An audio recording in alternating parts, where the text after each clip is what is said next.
Hello, everybody. This is Warwolf making his very first appearance on this channel in a long time. And I'm here to talk to you about a couple of things. First off, I'm making my first attempt here with OBS Studio, so if I screw this up, well, you kind of know why. I'm going to have to learn this as I go. Brand new avatar face for you, so I hope you enjoy it. And I'm here to discuss AEW Revolution, or at least some of it. And we're going to start with probably the biggest thing that we probably could start with, and that is quite literally the AEW World Heavyweight Championship. It has remained in the hands of Maxwell Jacob Friedman in probably the biggest match of young Max's career, and quite frankly, it is a very interesting one at that. Maxwell Jacob Friedman was, of course, the World Heavyweight Champion going into this, defending the title against the American Dragon, Bryan Danielson. Danielson has been in the company for about 2 years, 2.5, give or take. And a lot of people, myself included, thought that this was going to be kind of an homage to the Iron Man match of WrestleMania 12 history, in which, well, the WWF Championship switched hands to Shawn Michaels when they went to a time limit draw and then went to sudden death overtime. That is not what happened. And I have to say, from this particular perspective, it works, and at the same time, it doesn't work. And the reason why it doesn't work, at least from my perspective, is that, well, when you get right down to it, a lot of people were expecting the American Dragon to come out with the championship at AEW Revolution on March the 5th. A lot of people expected it because what was the point of the 9-week, 9-match, basically, stepladder to getting to the world title? Now, of course, MJF is a heel champion, and more often than not, a heel champion will retain during big matches like this. However, the other problem is the American Dragon, Bryan Danielson, had in fact been the championship hopeful for the better part of the last 2 years. A lot of people wanted to see him win the title.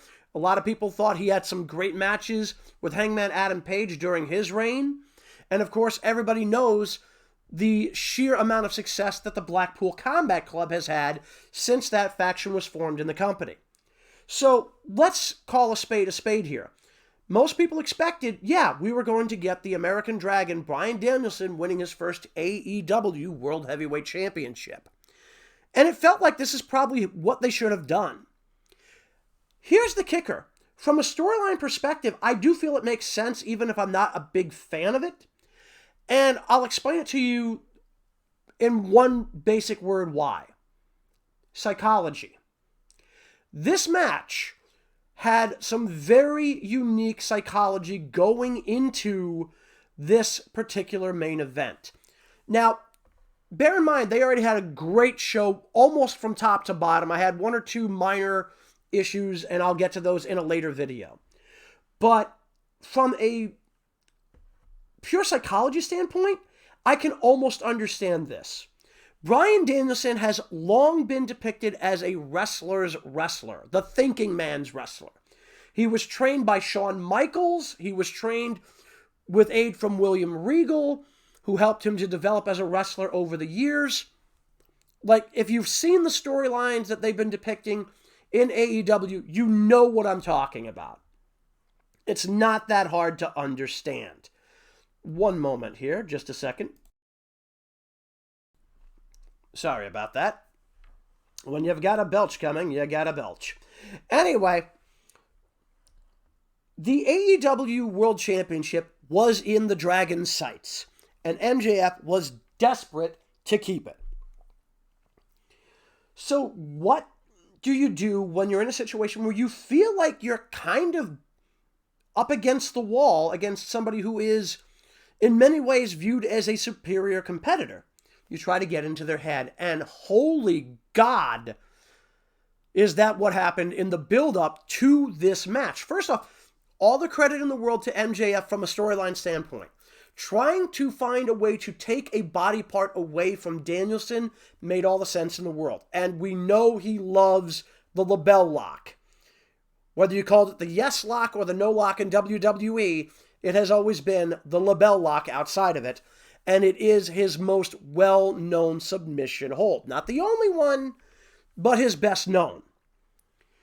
Do you really think MJF would go into this knowing that that particular match is going to be an Iron Man match and he could just potentially keep that hold locked on for God knows how long? No. So, was this a smart move on his part? Absolutely. But here's the other part that really, I think, makes this work. Again, MJF knows Danielson is a better wrestler on the mat. We know he's got a lot more agility than you think for a man, who should be a lot lighter, but still a pretty decent power wrestler. And we know the man can take a beating. What is the only other way to get around that? Get into Danielson's head. And again, MJF leaned into this. And he leaned into it in a way that is pretty typical for heel wrestlers, especially in the last maybe 15, 20 years. What is one way to set somebody off? Talk about their kids. And yes, Friedman leaned into this hard, especially the last 2 weeks leading up to Revolution. And from a storyline perspective, I think they showed that this did work. Why? Because Danielson got the early lead in the match. He got the first fall. That in itself was going to get into Friedman's head. But I think he planned for this because, again, he's bringing up Danielson's kids. Now, any parent worth his salt, you talk trash about their kids, he's going to want to rip your head off. And I think from a storyline perspective, that's what happened. Danielson had the win. He only needed one, and then he could have just run out the clock. He could have run out the clock, become the champion, and literally no matter what MJF would have said or done afterwards, it wouldn't have mattered. He still would have won. All he needed was one victory. Yes, it's an Iron Man match. Yes, you're supposed to get as many victories as possible. But sometimes you only need to do one in an Iron Man match. I've only seen a handful of these. First and foremost, you had, of course, WrestleMania 12's most well-known Iron Man match right there. That is the single best-known Iron Man match in professional wrestling, at least in the last 25 years. 26 years, whatever the hell it is. And quite frankly, this was a kind of interesting situation because Danielson had the advantage, and I think he knew it, but his pride got in the way. He wanted revenge because Friedman talked smack about his kids.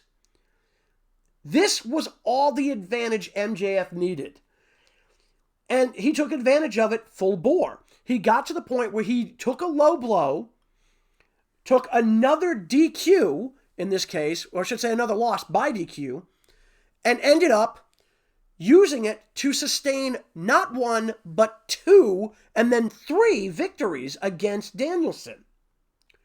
Danielson managed to tie it up before the end, and then we get the time limit draw.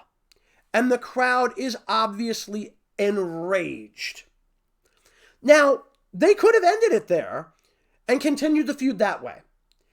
But this, I think, had an interesting twist to it when they decided, yes, the match is going to continue. We're going to go to sudden death overtime. But we are going to have this match end with the heel coming out on top. This is in no way a reference to WrestleMania 12 at this point. If MJF had lost, that would have theoretically, I think, been an homage to the WrestleMania 12 main event. Because again, Shawn Michaels was involved in Bryan Danielson's career and in training the man. At least that's what I've heard. So, for MJF to pull a move like literally hitting Danielson in the face with an oxygen tank, getting back into the ring, and then locking him in the LaBelle lock and forcing him to tap out in sudden death overtime, From a storyline perspective, it's a perfect heel move.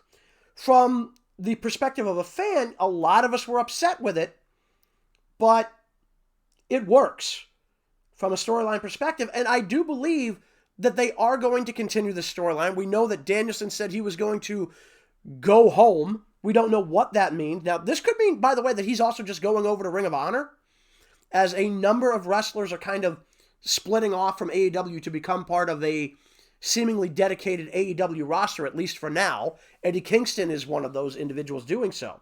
This could be what's happening with Bryan Danielson, but I don't think so. I think this is going to continue. I think we're going to get a continuation of the storyline, and I think they're going to have Danielson win, potentially at either Double or Nothing or All In, or maybe All Out, whichever way they're going to call this particular pay-per-view when it gets to the point of the next match.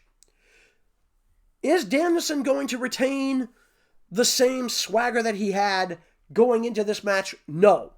And I think that's going to be part of the storyline, and I really like the way they have built this.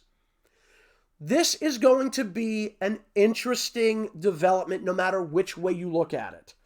Danielson loses so badly that he feels utterly demoralized and feels like he has to go home because he feels like he isn't taking care of his family. That's an interesting take, and I really want to see where it goes. I want to see where they go when he comes back, because I don't think he's going to stay away for long. I think he's going to come back within maybe a month or two. This could be because he needs to heal up. Theoretically, again, it could be because he's going over to AEW's secondary promotion, Ring of Honor, and I can't believe I have to say that sentence. But, yeah, could this be the start of a new chapter for Bryan Danielson in Ring of Honor? Sure. But is it more likely he's going after MJF again? I'm going to not necessarily put money on it, but I'm going to say it's a very good possibility. Will we see more of Bryan Danielson in the near future? Maybe not. I suspect that we're going to see MJF gloat a bit, and we're going to see him brag about how he beat the dragon at his own game.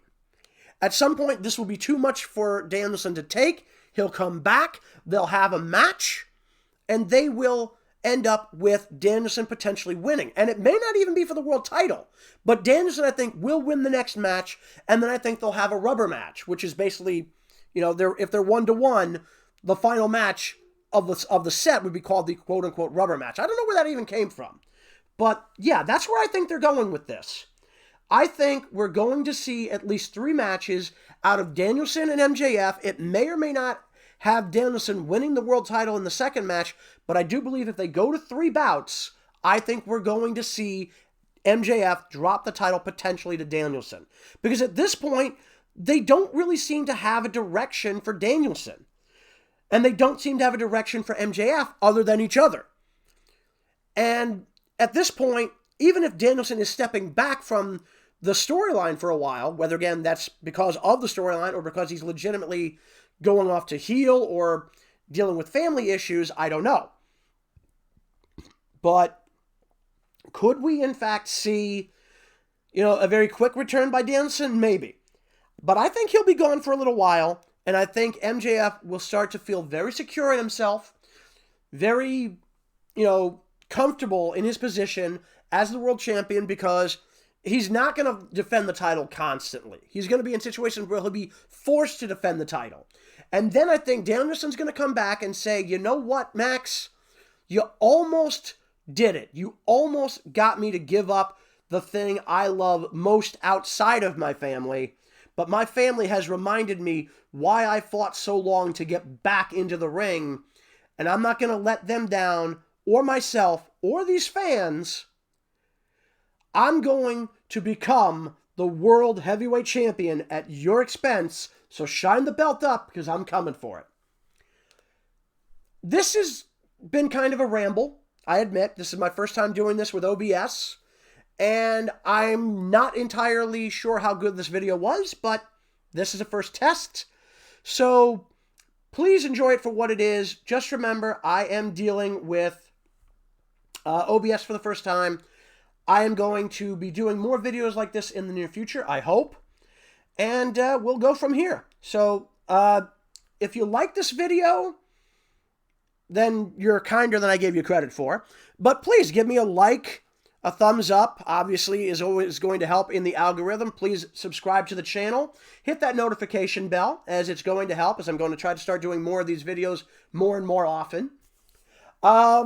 Again, this has been Warwolf, and, I'll see you around.